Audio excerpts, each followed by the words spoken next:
2024 সালের 1 আগস্ট, তবে আন্দোলনকারীদের ভাষায় এটি ছিল 32 জুলাই। কোটা সংস্কার আন্দোলন ঘিরে ঘোষিত রিমেম্বার আওয়ার হিরোজ কর্মসূচিকে কেন্দ্র করে এদিনও দেশের বিভিন্ন স্থানে উত্তেজনা ছড়িয়ে পড়ে। কোথাও আইন শৃঙ্খলা রক্ষাকারী বাহিনীর কর্মসূচিতে বাধা দেয়, কোথাও পুলিশের সঙ্গে বিক্ষোভকারীদের পাল্টাপাল্টি ধাওয়ার ঘটনা ঘটে। কয়েকটি স্থানে শিক্ষার্থীদের আটকও করা হয়।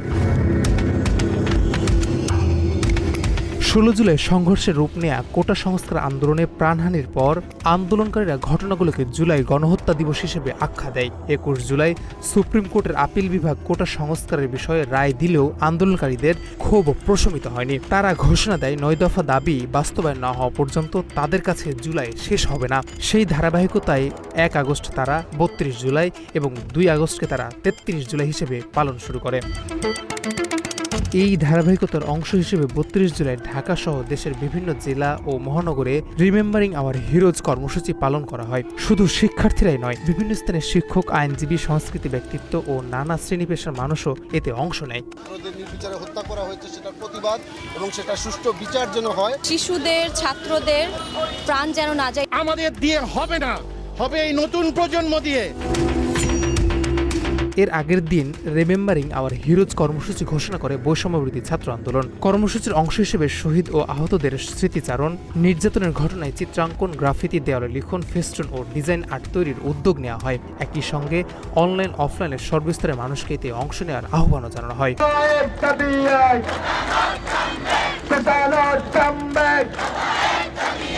দিনের কর্মসূচি শেষ হওয়ার আগেই আন্দোলনের পরবর্তী ধাপও ঘোষণা করা হয়। সমন্বয়ক আব্দুল কাদের স্বাক্ষরিত সংবাদ বিজ্ঞপ্তিতে জানানো হয়, 2 আগস্ট অর্থাৎ 33 জুলাই দেশব্যাপী প্রার্থনা ও ছাত্র জনতার গণমিছিল অনুষ্ঠিত হবে। বিবৃতিতে বলা হয়, আন্দোলনে নিহত, আহত, পঙ্গু ও গ্রেপ্তার হওয়ার সবার স্মরণে জুমার নামাজের পর দোয়া, শহীদের কবর জিয়ারত, বিভিন্ন ধর্মীয় উপাসনালয়ে প্রার্থনা এবং দেশব্যাপী গণমিছিল অনুষ্ঠিত হবে। পাশাপাশি শ্রমজীবী, পেশাজীবী, সংস্কৃতি কর্মী, গণমাধ্যম কর্মী, মানবাধিকার কর্মী, বুদ্ধিজীবী, আলেম, ওলামা সহ সর্বস্তরের মানুষকে কর্মসূচিতে অংশ নেওয়ার আহ্বানও জানানো হয়। একই দিন গুরুত্বপূর্ণ আরেকটি ঘটনা ঘটে।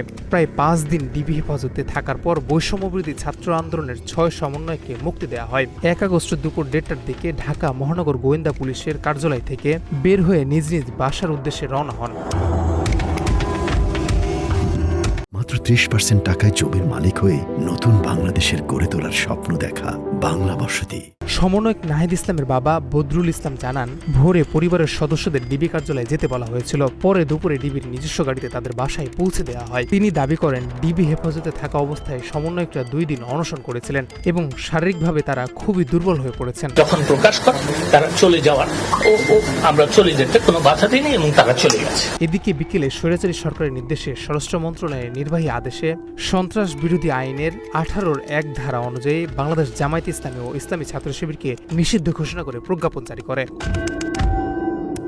এর মাঝেই রাজধানীতে বিভিন্ন কর্মসূচি পালন করা হয়। ঢাকা বিশ্ববিদ্যালয়ে লোক প্রশাসন বিভাগের শিক্ষার্থীরা কেন্দ্রীয় শহীদ মিনার থেকে মিছিল বের করে। এর আগে শিক্ষার্থীদের উপর হামলা ও নিপীড়নের প্রতিবাদে অপরাজেয় বাংলার পাদদেশে অবস্থান কর্মসূচি পালন করে বিভাগের শিক্ষক, কর্মকর্তা ও কর্মচারীরা।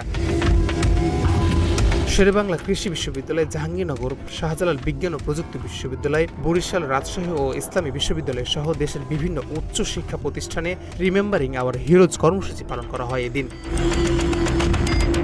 এদিকে ঢাকা বিশ্ববিদ্যালয়ের আওয়ামীপন্থী নীলদল সংবাদ সম্মেলন করে দাবি করেন, শিক্ষার্থীদের মূল দাবি পূরণ হয়েছে। তারা আন্দোলন থেকে সরে আসার আহ্বান জানান শিক্ষার্থীদের। অন্যদিকে বেগম রোকেয়া বিশ্ববিদ্যালয়ের শিক্ষকরা আবু সাইদ সহ আন্দোলনে নিহতদের হত্যার বিচার, শিক্ষার্থীদের নিরাপত্তা এবং শিক্ষার স্বাভাবিক পরিবেশ নিশ্চিতের দাবি করেন।